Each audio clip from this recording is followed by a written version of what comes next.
Dites-moi les geeks, est-ce que vous êtes déjà allé chercher un Boeing tout neuf pour rentrer avec directement en France? Et bah c'est ce que je vous propose de faire aujourd'hui.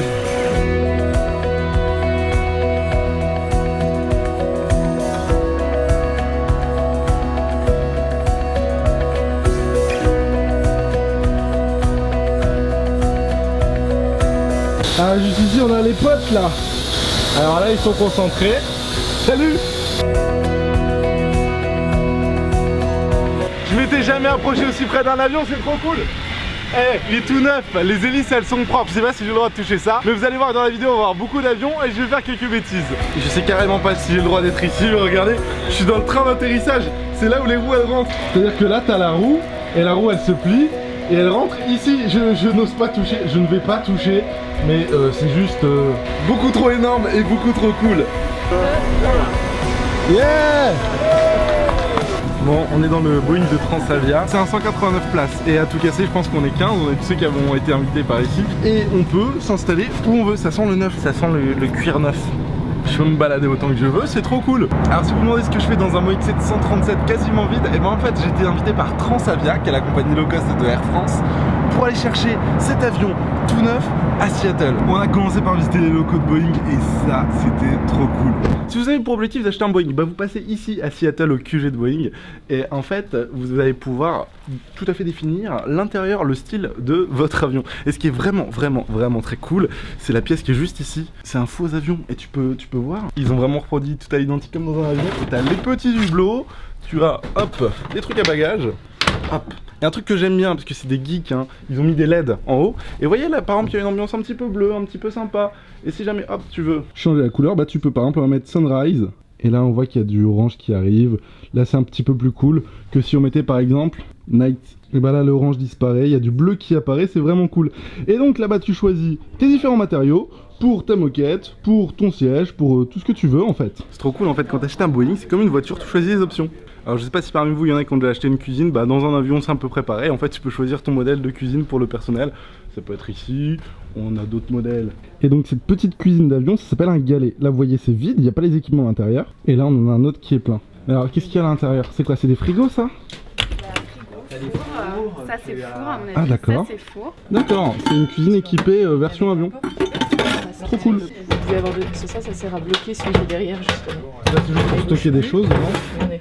Là vous en avez deux. D'accord. Vous en avez un seul. Bon, et si demain t'achètes un Boeing, forcément tu vas devoir faire un choix très important, le choix du siège. Et ici il y a l'embarras du choix justement. Alors à chaque fois tu as différents types de sièges pour les classes éco ou alors les plus chanceux, les business. Alors là c'est les plus chanceux. Eux c'est... Attendez, je vais vous expliquer. Genre ça dans l'univers du gaming c'est l'équivalent d'une DX Racer. Moi bien souvent quand je prends l'avion, moi je suis dans les petites classes éco, avec les petits sièges tout serrés. Mais avant tu passes devant les classes business qui sont confortablement installées comme ça. Donc ici on a le modèle King Size, ici on a le modèle Duo. Enfin c'est trop cool, voilà, tu peux vraiment équiper ton Boeing comme tu veux. C'est pareil pour les équipements intérieurs, hein, que ce soit les écrans, les télécommandes. Alors pour l'anecdote, cette télécommande là, je l'ai déjà vu en fait par ici. Et en fait la première fois j'ai cru que c'était une PSP, je me suis dit oh c'est trop bien, ils ont mis des PSP dans l'avion. Sûrement l'un des moments les plus improbables de cette vidéo, la visite de différentes toilettes possibles dans un Boeing. Mais attendez, celles-là elles sont stylées quand même. Je ne savais même pas que dans les avions tu peux avoir des sièges qui te faisaient des massages. Là actuellement j'ai un siège qui me fait un massage, je l'ai activé. Juste là, je découvre un univers que je ne connaissais pas. Vous voyez cette carte? Et ben là c'est la carte en temps réel de tous les avions qui sont en train de voler dans le monde. C'est vraiment énorme. On voit qu'il y en a beaucoup en Europe, il y en a beaucoup aux US. J'imaginais pas qu'il y avait autant de vols en même temps dans le monde. Et un truc qui est sympa aussi. Ils ont mis une GoPro sur une aile d'un avion, ça fait vraiment trop beau. Et cette fois-ci, je suis dans la maquette, si on peut l'appeler ainsi, enfin la reproduction du plus récent de tous les Boeing. Et je sais pas si vous vous rendez compte de l'espace qu'il y a, c'est vraiment hallucinant. Regardez-moi la beauté, regardez-moi la classe de cet avion. C'est vraiment énorme, c'est vraiment super grand. On dirait même qu'il y a un petit comptoir ici, si tu veux un petit cocktail ou autre. Ici, là, t'es en classe business, hein, quand t'as les grands sièges comme ça, mais c'est vraiment cool. Voyons voir le cockpit. Ah ok, d'accord. Je pensais pas que c'était comme ça le cockpit. Bon, on va voir fermé. Et donc sur le 787, le plus récent des Boeing, il n'y a même plus de petites fenêtres pour fermer son hublot. En fait, tu appuies sur un bouton et tu la rends opaque. C'est fou. N'empêche, encore une fois, tu fais 12 heures de vol, t'es bien ici, t'es très bien. Puis c'est trop stylé les lumières et tout. Après avoir vu le 787, on est dans un 747 qui ressemble grosso modo au précédent. Sauf que ici, on a des escaliers. Il y a un étage. Ce qui n'était pas le cas avant. Bon après grosso modo on reste sur les mêmes bails, mais c'est cool. Est-ce qu'il est possible de faire encore plus grand dans la démesure? Oui, ça se trouve juste derrière moi, je l'ai appelé la suite présidentielle. Une suite dans laquelle t'as comme dans une chambre d'hôtel, tes petits fauteuils, ta petite table, les fauteuils comme dans l'avion de Barbie, un canapé bien sûr, je vous rappelle quand même qu'on est dans un avion. C'est trop ouf. Et oui, je vais vous montrer la chambre. Là, il y a carrément des vrais lits. Dans quel monde il y a vraiment des vraies chambres avec des vrais lits dans un avion? Et cette fois-ci, on va peut-être voir un vrai cockpit, attention. Ah bah non. Moi, j'ai pas le droit d'être là, je vous montre. C'est l'extérieur. Oh, trop bien, l'extérieur de la maquette. Tout en bois. Je vais peut-être me faire engueuler, hein. J'ai vraiment pas le droit d'être ici. D'accord, tout le long et tout, c'est trop grand. Je rentre avant de me faire engueuler. Non mais purée, mais j'avais jamais vu d'avion avec un bar. Mais ça n'existe pas. C'est quoi cette place? Et moi je vais plus jamais en classe éco, plus jamais. Ces fauteuils là ils sont trop cool aussi, mais je connaissais pas toutes ces variantes d'avions.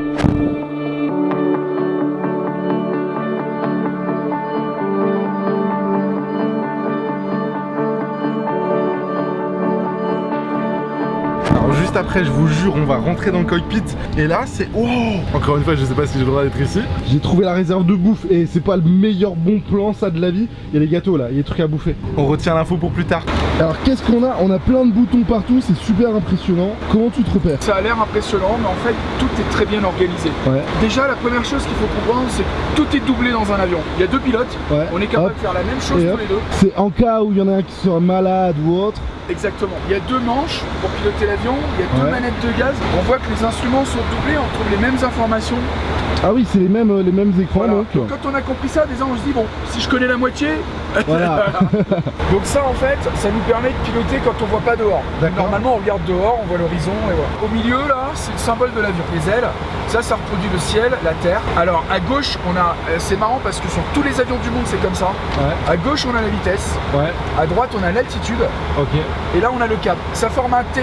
Et ça, que vous soyez sur un petit avion d'aéroclub Ouais. ridicule, un Boeing 747 ou même la navette spatiale Columbia, C'est la même c'est chose. toujours pareil, on n'est jamais perdu, il y a toujours le T. J'aurai à gauche ma vitesse, à droite l'altitude et en bas mon cap. Alors ça c'est ce qu'on appelle en anglais le roll.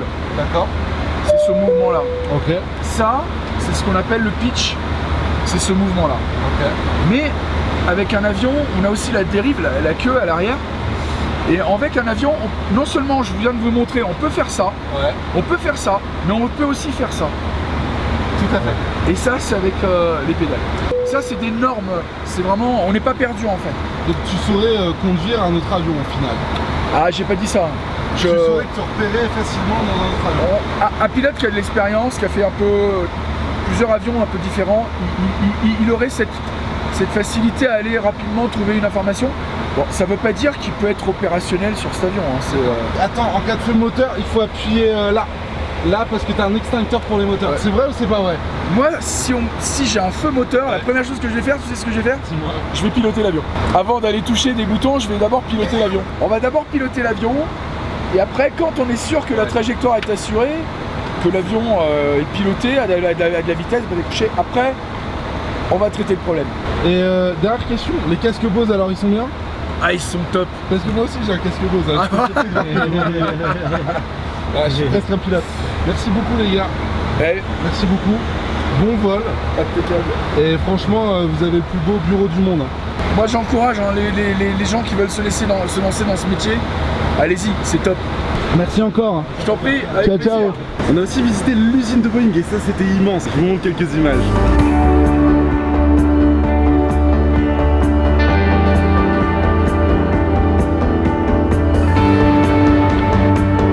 Le hangar il est gigantesque.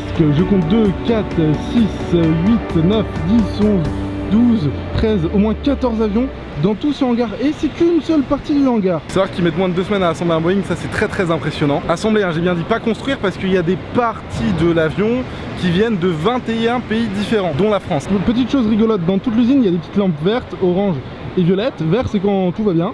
Si jamais il y a un problème sur la chaîne de production, hop, lumière orange, n'importe qui a le droit d'appuyer sur la lumière pour prévenir qu'il y a un problème et ils ont 15 minutes pour identifier le problème et le réparer. Et quand il y a un problème de sécurité, on arrête tout, on met la lumière violette.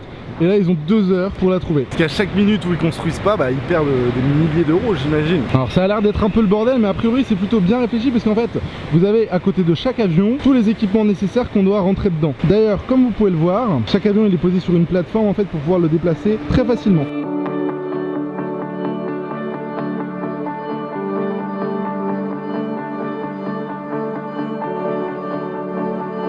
Oh, regardez là, ils sont carrément en train de soulever le fuselage. C'est énorme. Il y a les poutres et tout en l'air. Et après, carrément, ils le bougent de droite à gauche en fait. C'est comme ça qu'ils le déplacent. Regardez-moi ça. Je vous dézoome un petit peu. Vous voyez un petit peu la vitesse à laquelle ça va. Vous imaginez quand même que pour juste une aile, pour transporter une aile, ils ont ces sortes de remorques gigantesques. Ah bah tiens, en parlant d'ailes, il y en a même sur le parking. Ici, c'est tout à fait normal d'avoir ça sur le parking. Bien sûr. Bon allez, on va prendre un petit déjeuner maintenant. Coucou Séverine, est-ce que tu aurais un petit déjeuner pour moi s'il te plaît? Sûr? Ah super. Tu as dit petit jus d'orange, petit thé ou petit café? Café s'il te plaît. Je prends le café et tu prends le plateau, c'est parti. Et avant de prendre l'avion, on a eu le temps de faire un petit tour au musée de l'aviation, ça valait le détour.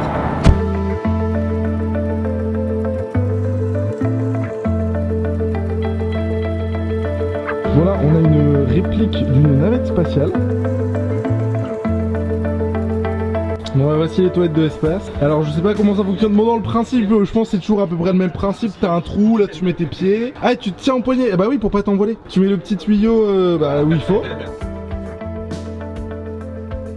Ok, là on arrive dans la partie des gros avions. Je sais pas si certains d'entre vous avaient vu ma vidéo avec Red Bull pour le Red Bull Air Race. J'étais monté dans un avion de voltige, mais je peux vous dire que celui-là il est carrément plus gros.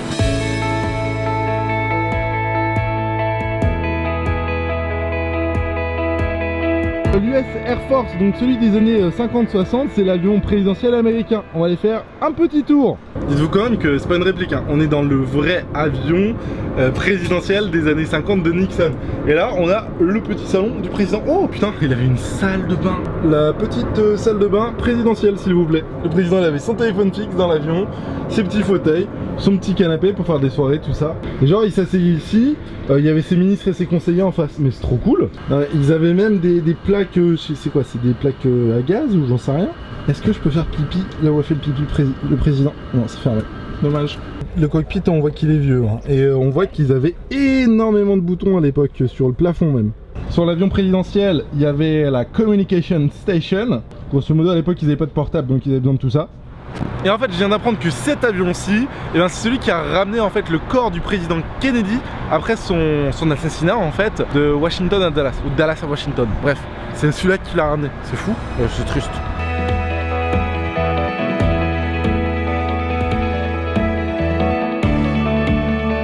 Alors là, on est dans la zone des avions de combat et il y en a des plutôt sympas. Regardez-moi ce sorte de bombardier. Regardez comme il est stylé cet avion. Il est un petit peu bizarre comparé aux autres, au niveau des ailes, etc. Alors, la particularité de cet avion là, c'est qu'il pouvait décoller et atterrir à la verticale. Il a quasiment disparu, mais c'était quelque chose d'assez mythique. Genre il décollait comme ça, pioup. Il oriente ses réacteurs vers le bas, ouais. Il souffle vers le bas, puis une fois qu'il a décollé, il oriente ses réacteurs, il part. Ça c'est pour le ravitaillement pendant qu'il vole. Gros truc en l'air. T'as un autre avion qui arrive et qui lui fournit du carburant.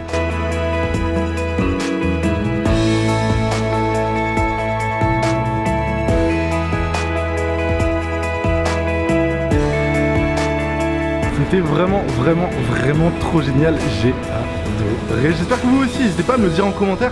Et quel autre type d'usine on pourrait visiter, vous et moi? Oh, il y a des bruits chelous là. Et là, juste en face de moi, il y a une partie de l'usine que j'ai pas le droit de vous filmer. Peut-être que vous pouvez zoomer dans mes yeux, je sais pas. C'est énorme. Au revoir tout le monde.